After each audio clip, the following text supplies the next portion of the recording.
Welcome this video. मैं अनमोल लकड़ा। मैं इस वीडियो में अलजेब्रिक एक्सप्रेशन जिसको हम हिंदी में बीजी व्यंजक के बारे में बताने जा रहा हूँ।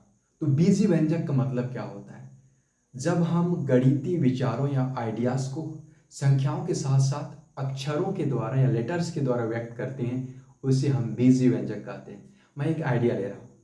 किसी संख्या में 2 से गुणा करके 4 जोड़ते हैं, तो ये गणितीय आइडिया है। किसी संख्या में 2 से गुणा करके 4 जोड़ते हैं, तो एक अलजेब्रिक एक्सप्रेशन बन गया। उसी तरह से वृत्त का क्षेत्रफल पाई आर स्क्वायर, आयत का क्षेत्रफल area of rectangle L into B, L और बी से व्यक्त कर रहे हैं, तो इस तरह से व्यक्त करना ही बीजी व्यंजक कहलाता है। अब हम कुछ टर्म्स के बारे में सीखेंगे, अलजेब्रिक एक्सप्रेशन के टर्म्स। तो देखो यहाँ पर 4 और 2 संख्याएं दिख रही है। इन संख्याओं को हम कहते हैं कांस्टेंट। क्या कहते हैं इसको? कांस्टेंट। और हिंदी में इसको बोलते हैं अचर। हिंदी में इसको अचर बोलते हैं। ये भी कांस्टेंट है और इसको हम बोलेंगे x को, जिसका x का मान, जिसको वेरिएबल बोलते हैं x को। x का मान मैं 10 रखूंगा तो 10 का गुणा 2 से होगा और 4 जुड़ेगा। जब 50 रखूंगा तो 50 का गुणा 2 से होगा और 4 जुड़ेगा। तो वेरिएबल का मान जो है बदल रहा है। आप जो चाहे वो संख्या रख सकते हो। तो देखो x के साथ है 2, इसलिए इसको हम बोलते हैं गुणांक, क्योंकि x के साथ गुणा हो रहा है। ये वेरिएबल्स, इसको हम बोलते हैं हिंदी में चर बोलते हैं वेरिएबल को। ये 2 जो है x के साथ गुणा हो रहा है, इसलिए इसको हम गुणांक बोलते हैं। x का गुणांक 2 है और इंग्लिश में इसको हम बोलते हैं कोएफिशिएंट। इंग्लिश में क्या बोलते हैं इसको? कोएफिशिएंट। यहाँ आप देखो पाई आर स्क्वायर है, तो यहाँ पर पाई कांस्टेंट है, इसका कुछ निश्चित मान होता है, 22/7 होता है। ओके, लगभग 22/7 होता है लगभग इसका मान। और यहाँ पर आर भी लेटर्स है, एल इंटू बी भी लेटर्स है। अब मैं बताने जा रहा हूँ कि बीजी व्यंजक में पदों का निर्माण कैसे होता है। तो मैं एक बीजी व्यंजक लेता हूँ, जैसे कि एक्स वाई जेड को मैं 5 से भाग कर रहा हूँ। यहाँ पर 3 वेरिएबल है एक्स वाई जेड, उसको 5 से भाग कर रहा हूँ। तो यहाँ गुणा भी हो रहा है, भाग भी हो रहा है। तो यहाँ लेकिन यहाँ एक ही पद है, तो एक से अधिक पद बनने के लिए इन पदों को प्लस और माइनस से अलग होना चाहिए। जैसे कि दूसरा एग्जाम्पल लेता हूँ, x square minus 2x plus 5।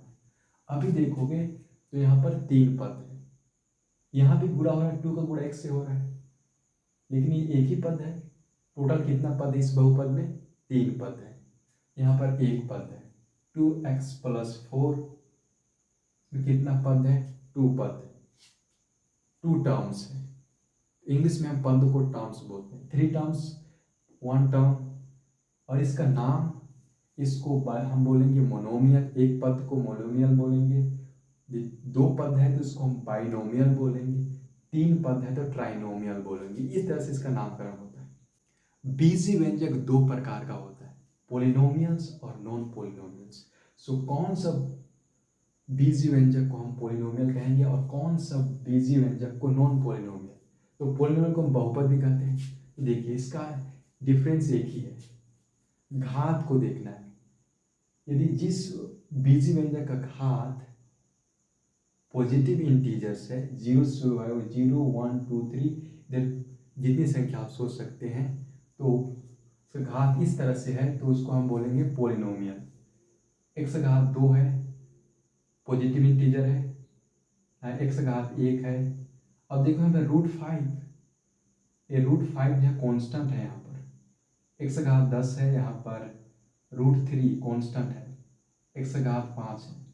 तो 10 और 5 क्या है? यहाँ पर पॉजिटिव इंटीजर्स है। अब इधर देखिए, यहाँ पर x घात 3 है, लेकिन सभी वेरिएबल्स का घात क्या होना चाहिए? पॉजिटिव इंटीजर होना चाहिए। देखो यहाँ पर √x का मतलब होता है इसका घात जो है, x का घात 1/2 है, हाफ घात है। ये पूर्ण संख्या नहीं है, पॉजिटिव इंटीजर नहीं है, इसलिए ये जो बहुपद है वो, सॉरी, ये जो बीजी व्यंजक है वो बहुपद नहीं है। इसमें देखो x घात 3/2, ये इसका घात जो है 3/2, पूर्ण संख्या नहीं है, इसलिए ये बीजी व्यंजक जो है पॉलिनोमियल नहीं है। इसमें तो बोलोगे कि एक्स स्क्वायर है, लेकिन सभी वेरिएबल्स का घात पूर्ण संख्या है क्या, पॉजिटिव इंटीजर है क्या, तो सभी वेरिएबल्स का घात चेक करना है। यदि सभी वेरिएबल्स का घात 0 1 2 3 पूर्ण संख्या है तो उसको हम बहुपद कहेंगे, नहीं तो वो बीजी व्यंजक जो है बहुपद नहीं कहलाएगा।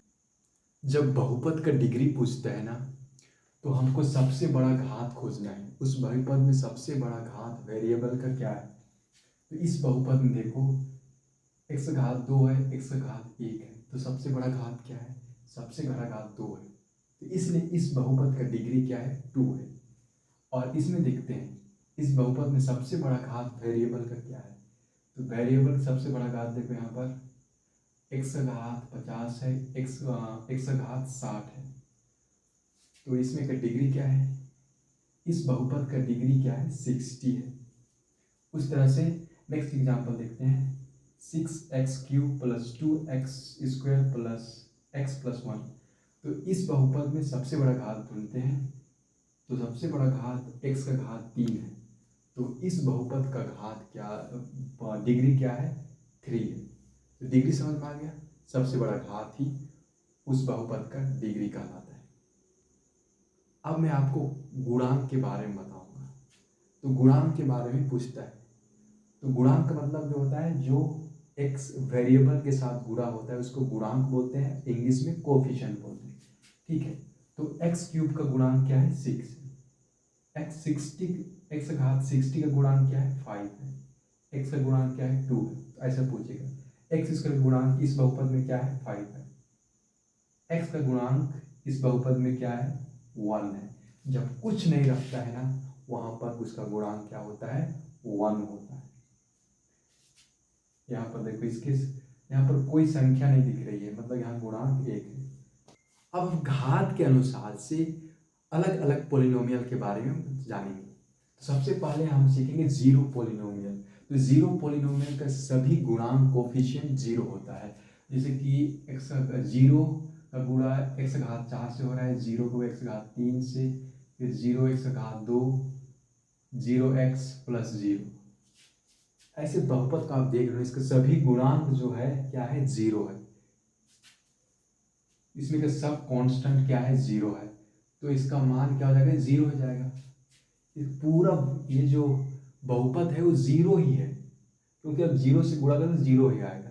इसलिए ऐसे बहुपद का घात डिफाइंड नहीं है, ऐसे बहुपद का घात डिफाइंड नहीं है, ठीक है, क्योंकि 0 इस तरह से बहुत सारा बहुपद बना, 0 बहुपद बना। 0 का गुणा मैं यदि 100 से x घात 100 से करूँगा तो इसका देखो इस बहुपद का 100 हो गया, लेकिन ये तो 0 बहुपद ही है ना, इसलिए इस तरह से जो बहुपद है उसका घात डिफाइंड नहीं है, इसलिए ऐसे बहुपद को हम जीरो पॉलिनोमियल बोलते हैं। दूसरा है कांस्टेंट। यदि आपको एक बहुपद दिखता है इस तरह से, केवल संख्या दिख रही है 5, लेकिन ये भी एक बहुपद है, इस ऐसे बहुपद को हम कांस्टेंट पॉलिनोमियल बोलते हैं, और इसका घात क्या होता है, 0 होता है। क्यों होता है, कारण समझिए इसका। मैं इसको लिख सकता हूँ 5x का घात 0, क्योंकि किसी संख्या का घात 0 हो तो उसका मान 1 होता है। 5 का गुणा मैं 1 से करूँगा तो 5 ही मुझको रिवर्स में मिलेगा। तो कांस्टेंट पॉलिनोमियल का घात क्या होता है, 0 होता है, इसको ध्यान देना। लीनियर पॉलिनोमियल का घात 1 होता है। तो इसका एग्जांपल लेते हैं, 2x + 4। देखो इस बहुपद में देखो x का घात क्या है, 1 है। तो किसी बहुपद का हाईएस्ट डिग्री 1 है तो उसको हम बोलते हैं लीनियर पॉलिनोमियल। यह है लीनियर पॉलिनोमियल, इसका घात 1 है। क्वाड्रेटिक मतलब 2 होता है। क्वाड्रेटिक मतलब ऐसे बहुपद जिसका डिग्री 2 होता है, सबसे बड़ा घात उस बहुपद का 2 होता है। जैसे कि 2x² + 2x + 1, इसमें सबसे बड़ा घात क्या है, 2 है। तो ऐसे पॉलिनोमियल को हम बोलेंगे क्वाड्रेटिक पॉलिनोमियल। उसी तरह से 3x³ + 3x + 1, इस बहुपद में सबसे बड़ा घात क्या है, 3 है। तो इसका नाम पड़ता है क्यूबिक पोलिनोमियल। तो ऐसे पोलिनोमियल जिसमें सबसे बड़ा घात 3 होता है इसको क्यूबिक पोलिनोमियल बोलते हैं। इस तरह से हम बहुपदों का घात देखते हैं और उनका नामकरण करते हैं। इस वीडियो में इतना ही, धन्यवाद।